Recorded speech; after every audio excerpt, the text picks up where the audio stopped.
¿Sabías que solamente un 5% de las personas que presentan el examen IELTS académico o general logran un puntaje de 7 o por encima de 7 al primer intento en la sección de Grading? La razón es porque este pequeño porcentaje, este 5%, conoce principios fundamentales que aplican en su examen IELTS y que justamente en esta clase te voy a comentar cuáles son esos principios que te van a permitir ser parte de ese grupo selecto del 5% si tu objetivo es sacar un 7 o más de 7, más de 7 puntos en el examen IELTS, por lo menos en la sección de Grading. Estas claves que te voy a compartir en esta clase, esta corta clase, las enseño en mi programa avanzado de preparación del examen IELTS académico general, que si te interesa aprender un poquito más cómo puedes avanzar 10 veces más rápido, técnicas y estrategias avanzadas que les ha permitido a cientos de estudiantes míos lograr altos puntajes en su examen IELTS al primer intento, sin importar sus bases. Te quiero invitar a que le des clic a un enlace que aparece en la descripción de este video y el primer comentario, que ahorita cuando te voy a explicar básicamente cómo funciona mi programa avanzado en las diferentes tres modalidades que son el programa online, semi personalizado y personalizado, ¿vale? Entonces, antes de comenzar también, te quiero invitar que si te gusta este video le des me gusta y si consideres en suscribirte si ves valiosa esta información para ti o que la puedas compartir con otras personas que consideres que pueda beneficiar todo esto que vas a aprender. Entonces, voy a explicarte cuáles son estas técnicas avanzadas y esos principios fundamentales que te van a permitir ver un alto puntaje en la sección de Grading y que, por supuesto, si los aplicas, tus probabilidades de éxito van a ser bastante altas. Bueno, muy bien. Lo primero que debes saber es que existen dos tipos de pregunta en tu examen IELTS, la parte de Grading. El primer tipo de pregunta se llama letter. Es una carta, ¿ok? Que debes escribir con base en unas instrucciones que te van a ir dando. O si vas a ser académico, te van a pedir que describas, analices y describas unas gráficas. Ahora, no te me asustes, Oscar, análisis de gráficas, ¿eso por qué? No es como suena. No están calificando tu capacidad de análisis de gráficas. Están analizando tu capacidad de argumentación en inglés de lo que percibes de una información que te están entregando. ¿Ok? Es muy simple, no estoy diciendo fácil, es simple, no es tan complicado, pero lo que se hace complejo es no tener una estructura clara en mi mente de lo que debo hacer, cómo escribirlo, cómo conducir el argumento, etcétera, etcétera. ¿Vale? Eso te lo voy a explicar ahora. Y el segundo tipo de pregunta es un ensayo. Para este ensayo te van a dar 250 palabras mínimo que debes escribir y para la carta o la gráfica, es cualquiera de las dos, te dan 150 palabras mínimo. Tienes 20 minutos para escribir la carta o las gráficas y tienes 40 minutos para escribir el ensayo. Es tiempo, para mí lo que las cosas que me encantan, me fascinan del IELTS, es que son tiempos muy coherentes. Ni es un montón, ni es un tiempo súper limitado para rajar a todo el mundo, sino son tiempos coherentes que, por supuesto, si sabes lo que estás haciendo, no deberías tener mucho problema en poder argumentar tu respuesta. Principios fundamentales que te acabo de decir, que son determinantes para sacar un alto puntaje en tu examen IELTS en la sección de Grading. Lo primero, te acabo de explicar el número de palabras mínimo que debes escribir y es justamente uno de estos puntos. El número de palabras no te va a dar puntos. Si tú, por ejemplo, contrario a lo que mucha gente cree, que entre más palabras yo escriba, por ejemplo, Oscar, me dijiste que en las gráficas o en la carta son 150 palabras, si escribo 300, ¿me van a poner más puntos? Depende. Yo siempre hago la analogía con comida. Si tú te comes un alimento, unas pastas, una hamburguesa, una carne grande, una comida bastante abundante, pero está fea, ¿sirvió de algo que fuera grande o abundante? De nada. Lo mismo sucede con el grading. Si tú escribes un montón de palabras, pero la información es inconexa, información abstracta, no hay coherencia, estructuras gramaticales mal utilizadas, vocabulario mal, spelling mal utilizado, y hay un montón de cosas que no estás haciendo bien, pues obviamente va a ser el error, lo vas a incrementar, ¿sí? Se va a amplificar ese error y no queremos eso. Entonces siempre recomiendo a mis estudiantes priorizar lo que se llama calidad sobre cantidad. Calidad sobre cantidad. Yo prefiero que escribas el mínimo, tampoco raspando, ¿no? 150, 160, 170 palabras, pero de altísima calidad, a que me escribas 250, 300 palabras. Estoy hablando de la parte de la pregunta de 150 palabras mínimo. 250 o 300 palabras erróneo, ¿sí? Algo feísimo, que no se entiende, versión inconexa, eso por supuesto va a ser contraproducente. Entonces, calidad sobre cantidad. De nuevo, eso no te va a dar puntaje, pero sí te va a quitar muchos puntos si no llegas al mínimo de palabra que te están pidiendo. Segundo punto, coherencia. ¿Qué es coherencia? Que se entienda lo que estás escribiendo. Y para que se entienda lo que estás escribiendo, hay una manera fundamental y contundente para hacerlo. Y es escribir lo más simple del mundo posible. Escribe súper simple, súper básico. Oscar, pero yo he escuchado que en el IELTS para sacar un alto puntaje debo escribir técnico, académico. Sí, Pero la pregunta es, ¿sabes escribir técnico en académico?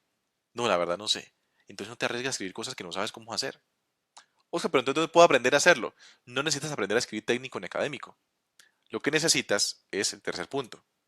Transitional words. Utilizar conectores o palabras de transición, conectores académicos, técnicos, que le van a dar, valga la redundancia, más tecnicismo a mi escrito y a mi argumento. Necesitas conocer cuáles son los transitional words. Si tú puedes buscar en Google o le preguntas a ChatGPT o como quieras hacerlo, pero averiguas en Internet los transitional words más importantes para un ensayo, te va a dar una selección importante de transitional words. Yo tengo una selección de transitional words. Si quieres aprender un poquito más de esto, te invito para que preguntes, le das el clic al botón, al link de abajo para poder conocer cómo hacer mis programas avanzados y te explico exactamente cuáles son los que yo revelo a mis estudiantes y lo que debes hacer.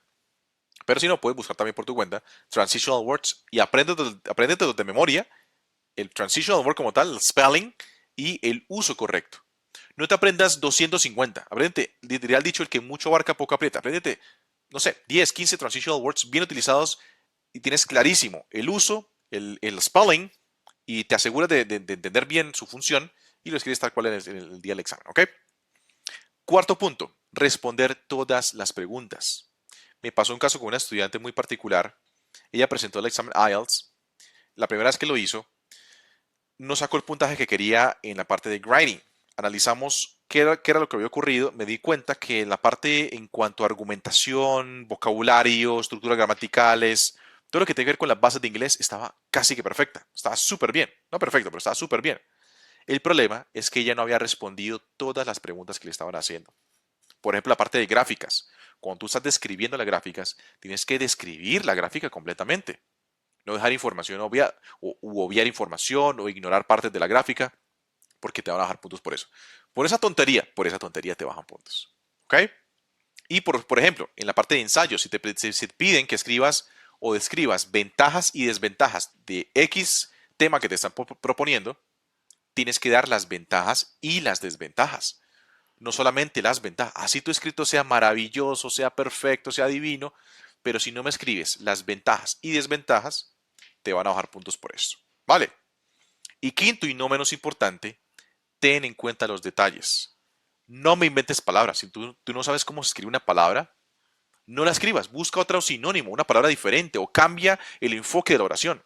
Yo prefiero que hagas eso, a que te inventes una palabra porque te van a bajar puntos. Ah, Oscar, ellos van a entender, no van a entender. Generalmente el que califica eso son dos filtros. Uno, una persona y otro, un software, ¿sí? O inteligencia artificial, como lo quieras llamar, ¿sí? Un computador que hace una revisión genérica y después una persona individualmente empieza a revisar cositas y generalmente son personas nativas, ¿ok? Pero, yo quise decir esto y él va a entender, no va a entender. Y aún si entendiera, ¿por qué te debería aceptar una palabra que no existe? ¿Ok? Entonces no inventes palabras. Dos, evita repetir mucho la misma palabra. En una misma oración es muy delicado que repitas la misma palabra. ¿Ok? Si estamos hablando de un nombre propio, es aceptable, pero ten mesura. Pero máximo dos veces la misma palabra en una misma oración. En un mismo párrafo, de pronto puedes tener un poquito más de licencia para repetir la misma palabra. Pero lo que yo siempre recomiendo es buscar sinónimos de nuevo. Sinónimos de esa palabra para no estar repite la misma palabra porque te van a bajar puntos por eso. Y el tema de la puntuación. Ojo con el uso de las comas. Las comas no es para dividir ideas. Me ha pasado con estudiantes y he visto repetidamente estos casos de personas que escriben cuando debería ir un punto, comas, y una oración, un párrafo larguísimo, no hay ni un solo punto. Pues el punto final, sí, pero después de 14 renglones y un montón de comas. Eso es erróneo. Las comas es para darle un respiro a la oración o para precisar información dentro de una misma oración. ¿Ok? No es para separar ideas. Entonces, para separar ideas es importante que hagas buen uso de los puntos. Oscar, ¿me bajan por puntuación? No te va a dejar un montón, como por ejemplo por coherencia, que no se entienda, pero te va a dejar puntos y como decimos en Colombia, no dar papaya o no dar pie en otros países para explicarme o para explicarte que es no dar papaya, un término muy colombiano, no dar pie para que me bajen puntos, no darle razones para que ellos me bajen puntos. ¿Ok? Entonces, espero que esta información te haya servido. Recuerda, si quieres ir un poquito más allá y aprender técnicas más contundentes, yo en mi programa avanzado enseño plantillas de frases, o más bien, plantillas o frases de lo que ves exactamente escribir ese día en el examen, frases genéricas, unas estructuras y esas estructuras están soportadas sobre frases ya creadas, genéricas, no importa la pregunta que te hagan, son frases genéricas que puedes utilizar para cualquier tipo de pregunta que te hagan, que solamente tu función es memorizarlas y escribirlas tal cual ese día. La parte de grading siempre es para que tú tengas un buen desempeño en grading, debes dividirlo en tres enfoques diferentes. El primer enfoque es creatividad, por supuesto, porque no sabes qué te van a preguntar, entonces ese día, con base a la pregunta que te hagan, responde lo que te están preguntando, valga la redundancia. Segundo, después de creatividad, parafraseo. Varios elementos, por ejemplo, partes de la pregunta, la puedes usar como parafraseo, es decir lo mismo en otras palabras. ¿Ok? Ahí va a primar más que creatividad, vocabulario. No tiene que ser perfecto. Busca sinónimos de esas palabras y es que es lo mismo en otras palabras. ¿Sí? Eso es parafraseo. O de las mismas ideas que tú vas creando, repites esa misma idea en otras palabras, en otras partes del ensayo o la argumentación de la carta las gráficas. Y el tercer enfoque es memorización de frases, que es lo que te acabo de explicar. Debes tener claro qué frases debes memorizar, cómo escribirlas. Eso te va a ayudar muchísimo en tu argumentación.